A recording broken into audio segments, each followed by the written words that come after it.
Okay. First, let me apologize.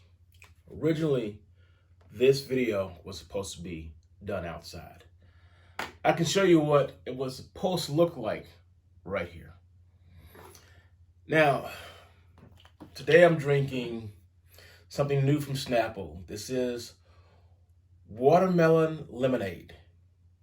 Now, it's unique that they put watermelon on top of lemonade because a lot of people will mess up watermelon. One of my coworkers had a drink from BAI or something like that, and it had watermelon in it, and she said it tasted like spoiled or overripe watermelon because watermelon can easily be messed up. And Snapple has not strayed away from that messed up formula. This has an awkward smell. It also has an awkward taste. It's like, oh shoot, it's wrong cap. It almost has a salty, sweet, pungent lemon flavor. It's weird. It's so freaking weird. I bought too many of these here. I bought 2 cases. Such a bad idea. But it's not the worst drink. It's something you can't drink fast. It's something you've got to drink fairly slowly. I mean, it's not the worst thing in the world. It is an odd drink, though. But that's what we're going to be drinking during this little chit-chat. The WWDC 2020 was just done. And I was very impressed. I was impressed because at work right now, what you see is what you get when it comes to me and work. Minus what I do at the store. I have to work from this desk. This is where I'm doing my work during this pandemic. And because of that, my team that I work with, we've had to change how we work. And Apple did the exact same thing. They gave presentations. They gave one-on-one breakout sessions with developers. It was kind of cool to see everything that we were doing, they did too, just better. And at the end of the day, I enjoyed what I saw. But there was one thing that caught my attention. One thing that caught my attention above every freaking thing else. When Tim Cook hopped out and said, "We will be making our own chips." In the back of my head, I saw a glimpse of this here for years and years and years and years and years. I've been seeing little glimpses of it. I just didn't know what I was seeing. You know, it's like the movie The Usual Suspects. You don't really get what's going on until the very end when you put it all together. You know, you read the wall. So I want to stay focused because, believe it or not, this is the second time I've actually made this video. I apologize for not being outside the way I really wanted to, but right now it's raining out there and I can't be out there. I don't want to make this a super long video, so I'm going to get into the meat and potatoes of all of this stuff here. One thing caught my eye above all else with WWDC, and that thing would be Apple saying they were going to make their own chips. What does that mean? Well, it means I'm going to give you 3 different stories. The first story, I need to give you this story here because A, it'll make sense later on. On the bus, I'm going from work to home.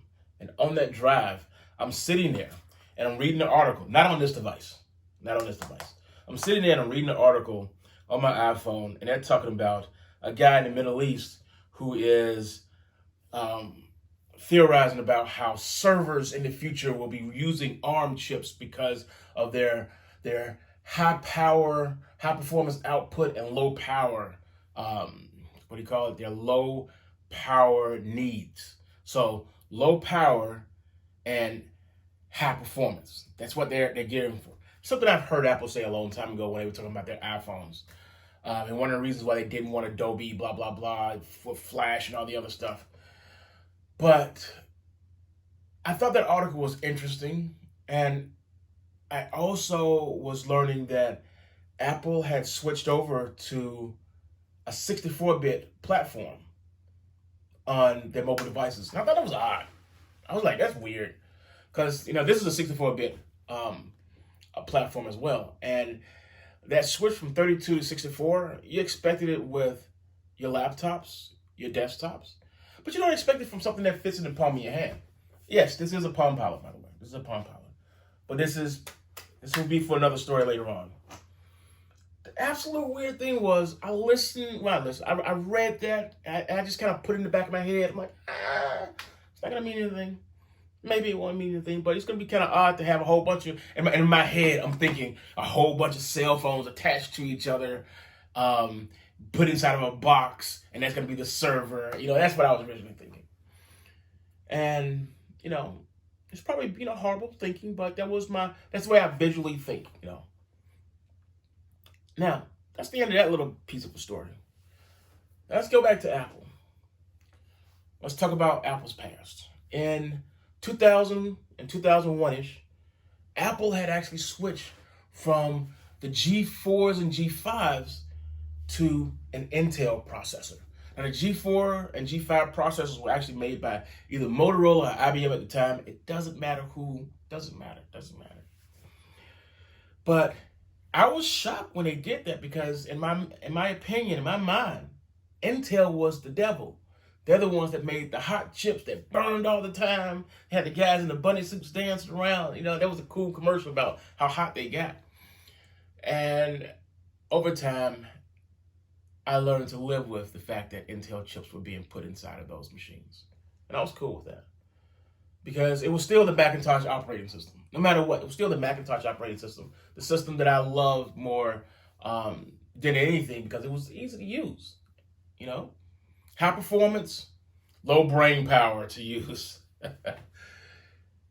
And then in 2006, I was actually able to afford a MacBook Pro. Not just a MacBook Pro, but a brand new MacBook Pro with an Intel processor and everything. And I bought that freaking thing. I absolutely loved it. Even though over time it kind of broke. It had some heating issues. And the way they built the machine it was a poor design. On Apple's fault. It was totally Apple's fault. But in 2011, I bought the brick. This is my brick. Now, I call it the brick because that's what Apple called that particular design. That design was one piece that won't bend or fold or have bezel pieces that'll break. And it was a solid piece of aluminum for the tray, the bottom, the tub, the belly. I loved it. I turned around and I maxed that system out. 16 gigabytes of RAM, solid state hard drive.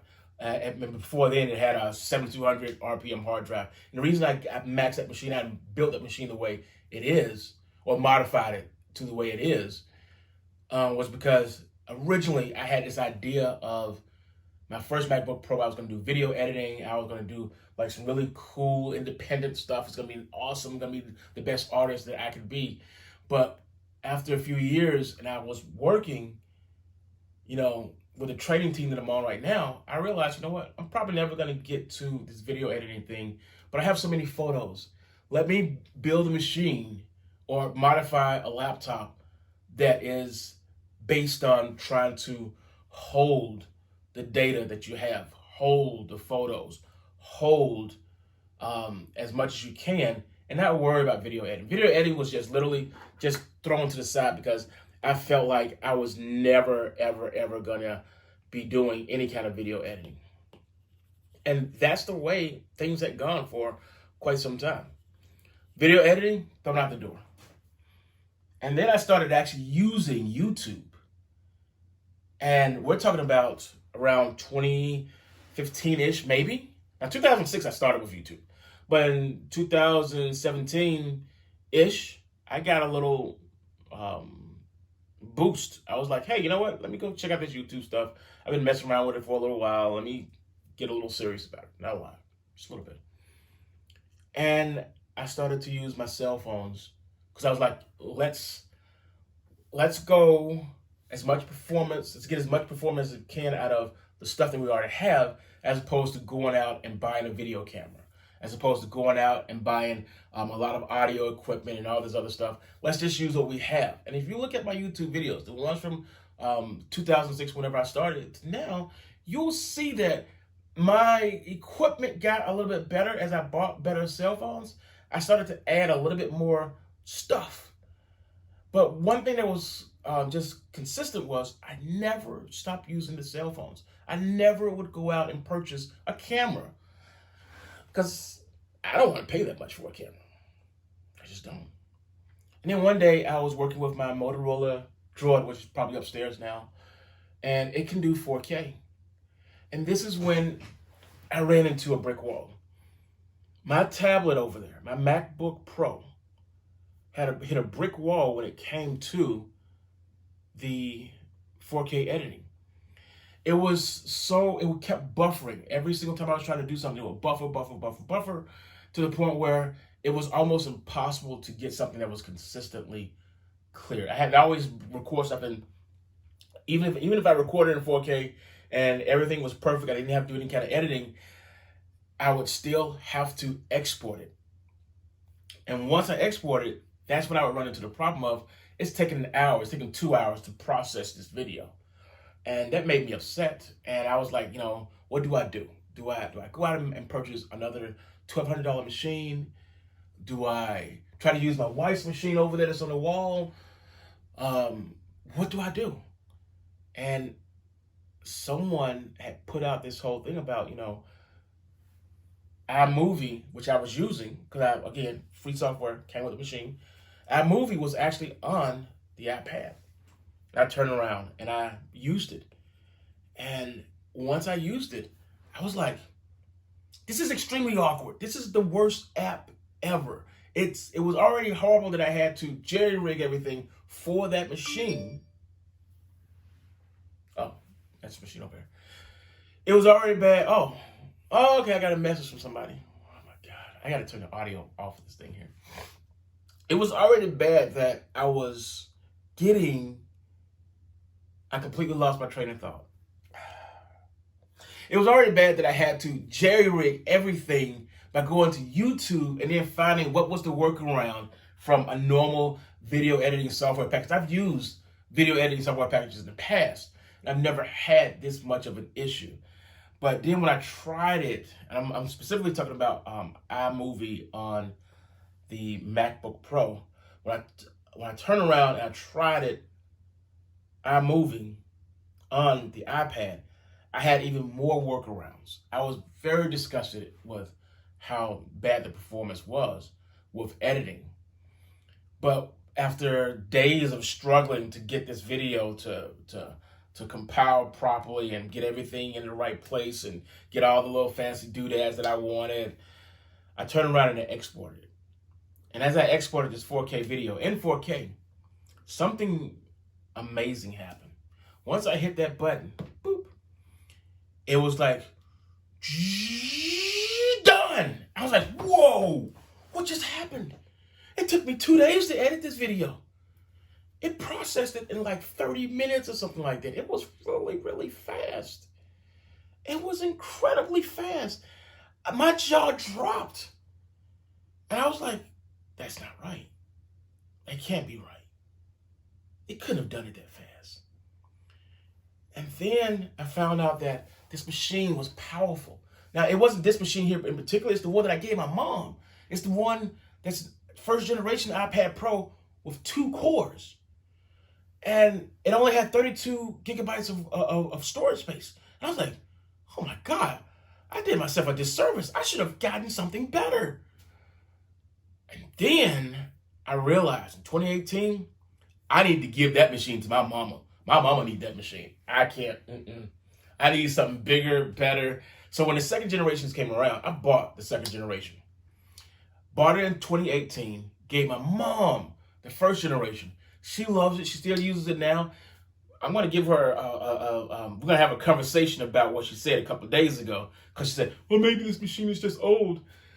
And I'm like, it's not an old machine.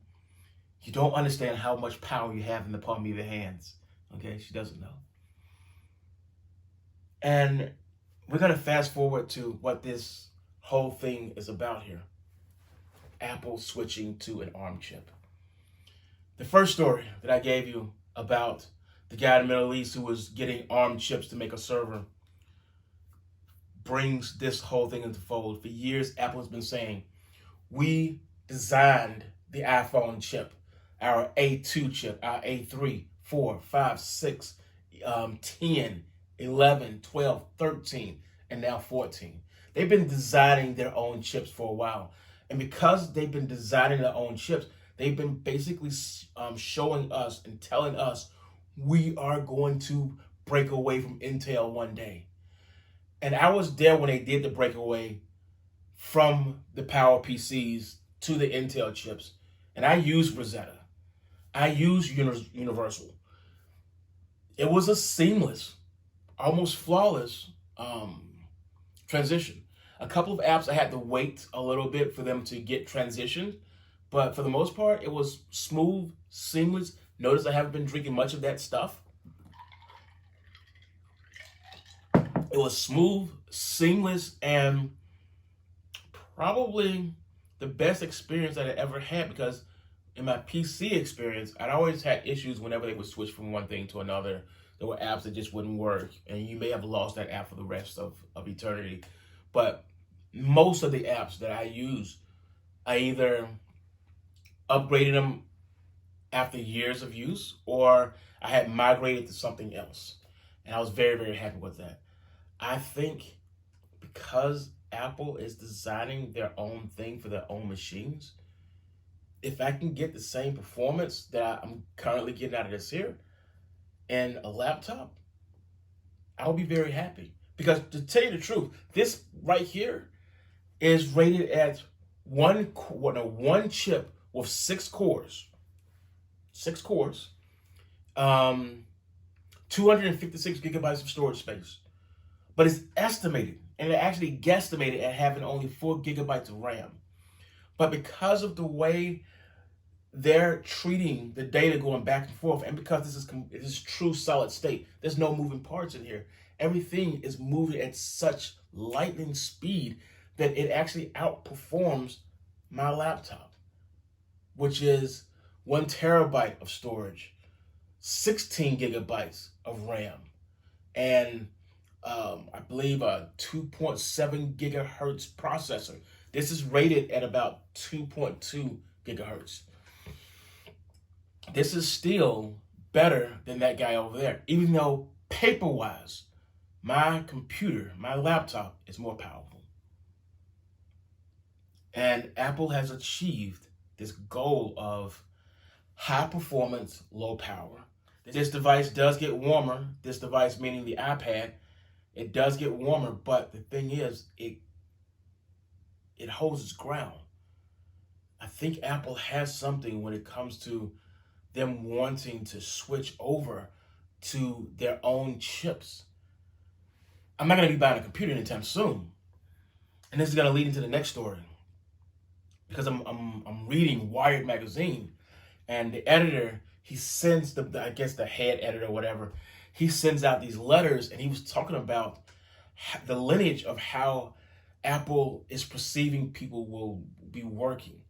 And I didn't realize that I actually practice this same lineage.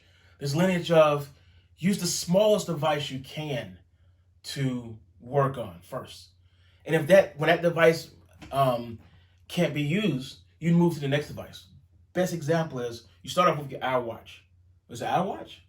Apple Watch? Apple Watch. You start off with your watch. Then after you use the watch, you realize, you know what, I need something bigger. So I'm going to grab my iPhone. You use the iPhone, and you use it for a minute, and you realize, whoa, you know what, I need more space. Let me grab my iPad. You're doing work there. And you know what? The iPad is nice, but maybe I need an actual laptop. So you grab your laptop. Got a full-size keyboard now, real keyboard and all the other stuff. And then you realize, you know what? I need something bigger. I need something else. Not working out. I need a desktop. I need to pull out the big hunking desktop for this job here. And then you realize later on, you know what? I'm going to need the server. Okay? I'm going to need the server.